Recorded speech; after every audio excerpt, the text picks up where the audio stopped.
Hello, and welcome to our Top of Mind podcast. In this program, we will sit down with a higher education technology thought leader and discuss the innovative projects they are working on now and into the future. I'm your host, Caitlin Elkani, Vice President of Client Services and Cybersecurity Research at the Tambellini Group. I'm joined today by Samantha Earp, the Vice President for Information Technology and Chief Information Officer at Smith College. Over the next few minutes, we are going to hear how Samantha is collaborating in a changing IT environment. Let's get started.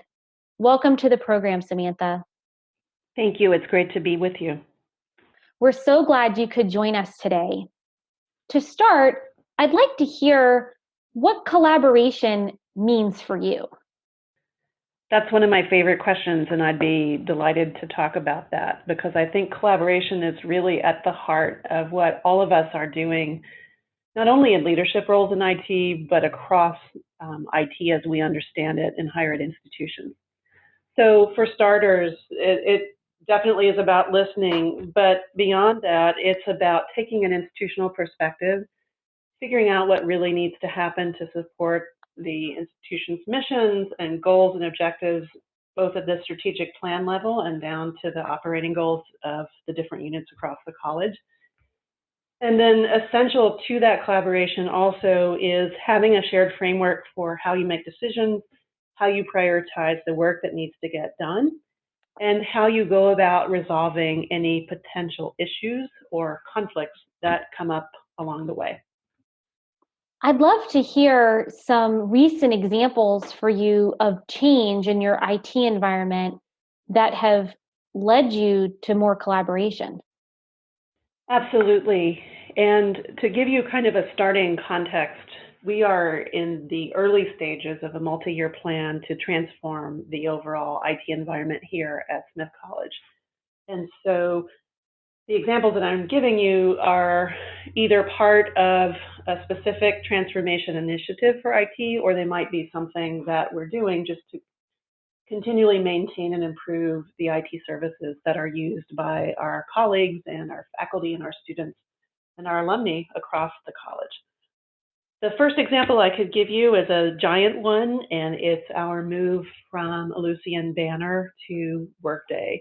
And we are adopting the full Workday product suite, starting with HR and payroll, which we rolled out on March 31st this spring. Moving on to financials, which will go live beginning in July of this year. And then looking into 2020 and early 2021, the Workday Student. And so that is a massive project with not only a lot of complexity, but a lot of strategic thinking that we are doing in partnership across the college about what the best way is to do our work and how we can marry that to the functionality in the Workday software. As an example of something that isn't a strategic initiative, but is equally important to how we do our work every day at the college and protect the security of our assets and our information, we've also recently completed the rollout of Duo two-factor authentication, which is now in use by all members of the Smith community for access to any Smith tools and websites and content. Quite a few projects you've been working on. Those are definitely big examples. As your technologies have been shifting and your processes changing, how has this impacted how you collaborate? It definitely has impacted how we collaborate, and I think there are really kind of three parts to how I might answer that. And depending on which context we're talking about, one of these might be in the foreground as opposed to another. But taken together, we're really thinking not only about technology, in other words, what are the tools and systems we use, but what are the processes that we use and follow to work together and make decisions, as I mentioned before, who the people are, and it's not just IT people, but it's our colleagues and our users and our partners across the college. And then more generally, what is the culture, or the cultures more accurately, that we live in our work at the college How do those come into play in how we get work done? And then how do we think about being good stewards of that culture and how we want to do our work and what we want our work environment to feel like? So that's a very systemic and holistic perspective, but those are the things that we are actively talking about and figuring out what we want to change and how we manage those. And then alongside that, I would say that we have two additional concepts that we use to think about collaboration. We think of things not only in their narrow context, but how they connect into other parts of what we do. And so the word ecosystem is something that we are using all the time now in our work. How does something play out within an ecosystem? So taking the example of Duo that I gave a few minutes ago, not only how does that tool work specifically, but how does that affect the user experience with all of the different tools that we have, and what does that support model look like, and how do we understand what a simple and effective user experience is for anybody on campus as they get access to our tools. And then the final concept that I would mention as being key to collaboration is the notion of a life cycle. Thinking about both the life cycle of systems, so we get interested in things, we explore them, we might pilot them, then we adopt them, and then we implement them. And at some point in the future, hopefully we're being very purposeful and proactive about this, we may consider whether they are still needed. And if they are, how do we continue to support them effectively? And if they're not, how do we think about downsizing their footprint and potentially even sunsetting them? So that's one application of the life cycle concept. The other way we use the concept of life cycle is to think about the people who are on campus and part of our institutional community and what their journey looks like over time. So a classic one to talk about here is the student life cycle. So you have students who are people out there in the world who don't yet know about Smith, then they become prospects, and then they're recruited. Hopefully they apply and they're admitted, and then they matriculate, and then they go through their journey as undergraduates at the college, and then they graduate and they become alumni. Maybe they come back to graduate program here. So that notion of people progressing through something in time is really, really important for how we collaborate, because if you think of that journey, and specifically you think of the student journey, that student is going to touch different parts of the college at different times. And the way we support her and the way we think about the different ways that she's going to interact with the community and with the tools and services we provide, that's going to look different depending on where she is in that journey. And so we really want to make sure in our collaborations that we're taking into account both the ecosystem notion and the life cycle notion. You've mentioned the importance of people a few times, and I'm curious, as you shift to these big cloud technologies like Workday and Duo, how are you handling ownership? It's such an important question, and often when there are challenges with projects or with tools or services, it can often be the case that those challenges may come from questions or difficulties or gaps in understanding around ownership. And so as part of this overall multi-year IT transformation, we're investing a lot of time and energy in thinking about ownership. And in most cases, it's really shared ownership for things like Workday, for projects like Workday that are really very broad and institution-wide and will have some impact at some point on pretty much everyone who interacts with the college as a student, faculty, or staff member. We're really thinking about what the models are for shared ownership. And by that, I mean not the old school IT is technical owner and there's a business owner, but what does the Smith team look like? Who are the people who need to be involved in the decisions? There are different models of thinking about this, but we think about who's responsible, who's accountable, who should be consulted, and who should be informed. And not seeing that as a binary, but seeing that as a team ownership, and then articulating what kinds of decisions we might expect to make and how that plays out in that shared ownership model. So there's a lot of investment of time and good thinking in ownership models for things that are not cleanly, only one group's responsibility, but are really more institutional. And I suspect as we at Smith and others in peer institutions think about this more, there are many places where we're going to be really growing and evolving this idea of shared ownership. And I'll give you another example that is somewhat more narrow than Workday. Our colleagues in the Office of Admission adopted Slate a couple of years ago. And you might think, well, that's an admission project, they own it. But really, it's shared ownership. They own the experience they want to provide to students they're recruiting. They own the data views and the reports that they use to make decisions and to develop programming. And we're partners with them in thinking about how we manage Slate and how we connect the data from Slate into other systems. Likewise, there are other partners like our Student Financial Services Group that also depend on the data from Slate. And so together in this context, that's already 3 groups: IT, Office of Admission, and Student Financial Services, that are all partners in the good functioning of Slate and making sure we benefit from that tool. I could give any number of other examples, but that gives you a sense, I think, of how it isn't just an either or somebody's an owner or not an owner. That if we're wearing our institutional hats, we have shared ownership and we're all invested in making sure that we're doing this well. There are definitely a lot of moving pieces as you're discussing the people component, and I'm wondering what challenges arise as you look at collaboration across the institution. Sure. And there are a few, and I think we've worked very hard on them. And I know anyone who's listening to this, all institutions are thinking about this and trying to create the conditions for really effective collaboration.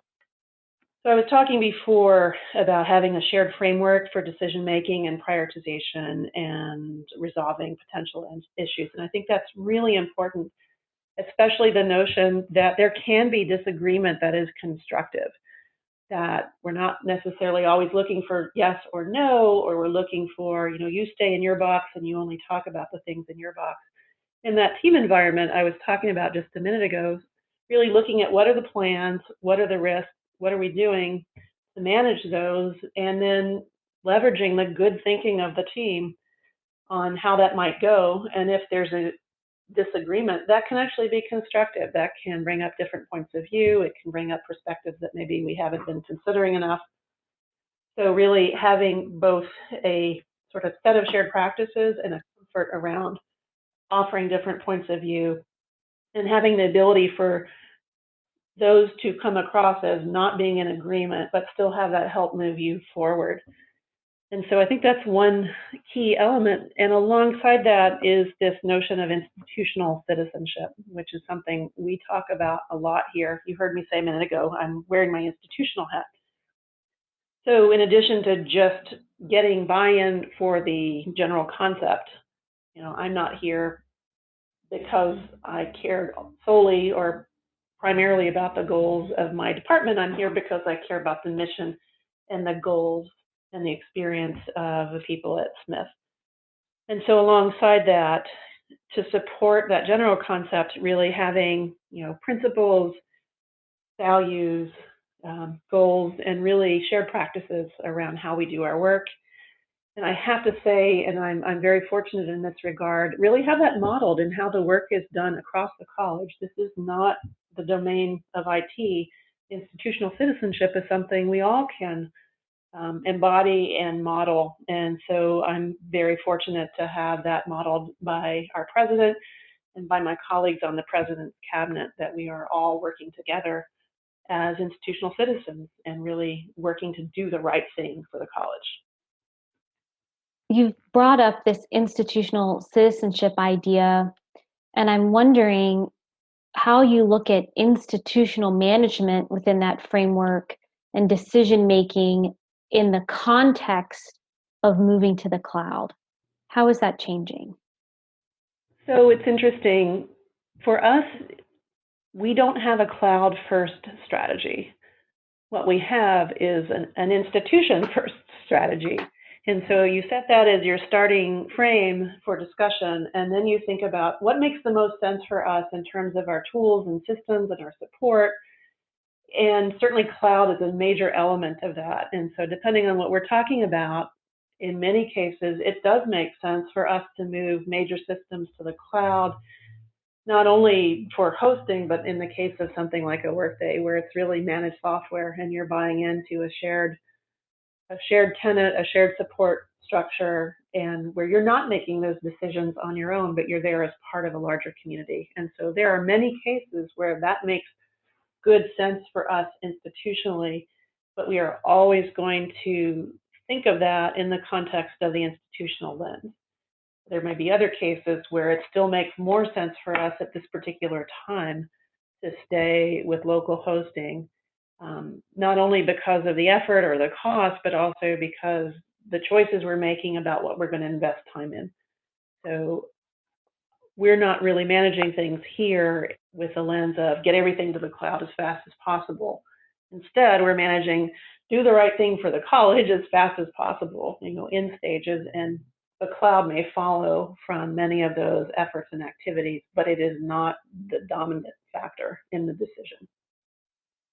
You mentioned some potential cost savings with shifting to cloud, and I'm wondering how your shift to cloud has impacted your annual budgeting process and expectations for collaborating on your budget.